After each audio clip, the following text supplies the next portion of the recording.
College কিয় লাগে? Medical college বনালেও কোনোবাই ইটিকিং কৰে, আগৰ কিখনকে ঠিক কৰি ৰাখিব পৰা নাই, মেডিকেল কলেজ বনালে। এই কথাবিলাক অধ্যক্ষ ডাঙৰীয়াক কয়। অধ্যক্ষ ডাঙৰীয়া, যেতিয়া মেডিকেল কলেজ নাথাকিব ডক্টৰ আমি উলিয়াব নোৱাৰোঁ। আগতে অধ্যক্ষ ডাঙৰীয়া ডক্টৰ আমি উলিয়াব নোৱাৰোঁ। আগতে অধ্যক্ষ ডাঙৰীয়া 2015 চনলৈকে 2017-18 চনলৈকে অসমত ডক্টৰ আছিলে 726 জন, প্ৰত্যেক বছৰে পঢ়িব পাৰে। এতিয়া অধ্যক্ষ ডাঙৰীয়া প্ৰায় হয়তো 1700-1800 হ'লগৈ। কেইদিনমানৰ আগতে মুখ্যমন্ত্ৰী ডাঙৰীয়াই কৈছে যে 3 বছৰ 4 বছৰৰ ভিতৰত 2300-2400 ডক্টৰ অসমৰ পৰা পঢ়ি ওলাব। তেতিয়া অধ্যক্ষ ডাঙৰীয়া সমস্যাবিলাক নাইকিয়া হৈ যাব। তেখেতে কৈছে যে ICU তেখেতৰ ডিষ্ট্ৰিক্ট হস্পিটেলত আছে, কিন্তু ICUত অধ্যক্ষ ডাঙৰীয়া কোন স্পেচিয়েলিষ্ট তাত যাব? কাৰণ আমাৰ স্পেচিয়েলিষ্ট কম। স্পেচিয়েলিষ্ট ক'ৰ পৰা হ'ব? মেডিকেল কলেজ হ'লেহে হ'ব অধ্যক্ষ ডাঙৰীয়া। ডক্টৰ PHCত নাই, CHCত নাই, ক'ৰ পৰা ডক্টৰ যাব? ডক্টৰ আমি আগতে তৈয়াৰ নকৰিলোৱেই। অধ্যক্ষ ডাঙৰীয়া, গোটেই গণ্ডগোলটো 70 বছৰত হ'ল যেতিয়া আমি মেডিকেল কলেজ অসমত নবনালোঁ। এতিয়া মেডিকেল কলেজ জিলাই জিলাই হৈছে।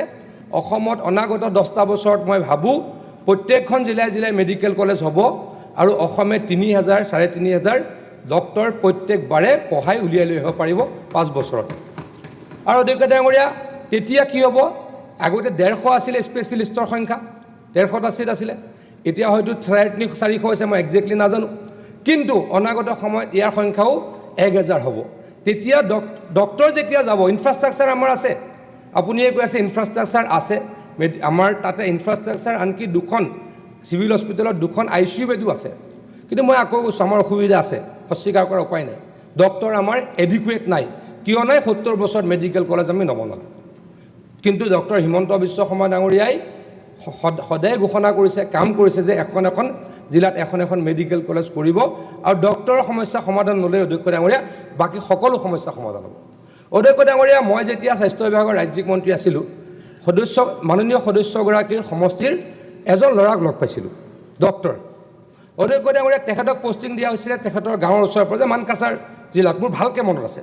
এইটো কথা 4 দিনমানৰ আগতে মই অশোক সিংঘাল ডাঙৰীয়াৰ লগত পাতিছিলোঁ। এই কুৱেশ্যনটো আহিব বুলি মই নাজানো, মই উত্তৰ দিব লাগিব বুলি নাজানো।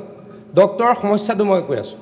অধ্যক্ষ ডাঙৰীয়া, তেখেতে ক'লে যে তেখেতক ধুবুৰীৰ কোনোবা এখন হস্পিটেলত এটা পষ্টিং দিব লাগে। মই ক'লোঁ আপুনি আপোনাৰ গাঁৱলৈকে যাওক, আপোনাৰ ওচৰৰ মানুহখিনিক সহায় কৰক। তেখেত নাযায় অধ্যক্ষ ডাঙৰীয়া, তেখেতে নাযায়। কিয় নাযায় মই সেইটো নাজানো, কিন্তু মাননীয় সদস্যগৰাকীক মই অনুৰোধ কৰিছোঁ, আপোনালোকৰ জিলাৰ বা আপোনাৰ সমষ্টিৰ যদি কোনোবা ডক্টৰ পঢ়ি ওলাইছে, তেখেতলোকক ৰিকুৱেষ্ট কৰক যে অলপ দিন অন্ততঃ আহি আমাৰ গাঁৱত আমাৰ অঞ্চলত আপুনি ট্ৰিটমেণ্ট কৰক বা চাকৰিত নিয়োজিত হওক। তেতিয়া বহুত সমস্যাৰ নিজে নিজে অধ্যক্ষ ডাঙৰীয়া সমাধান হ'ব। তথাপিতো কৈছোঁ, তেখেতে যিখিনি প্ৰশ্নৰ অৱতাৰণা কৰিছে আমি গুৰুত্ব সহকাৰে চিন্তা চৰ্চা কৰিম।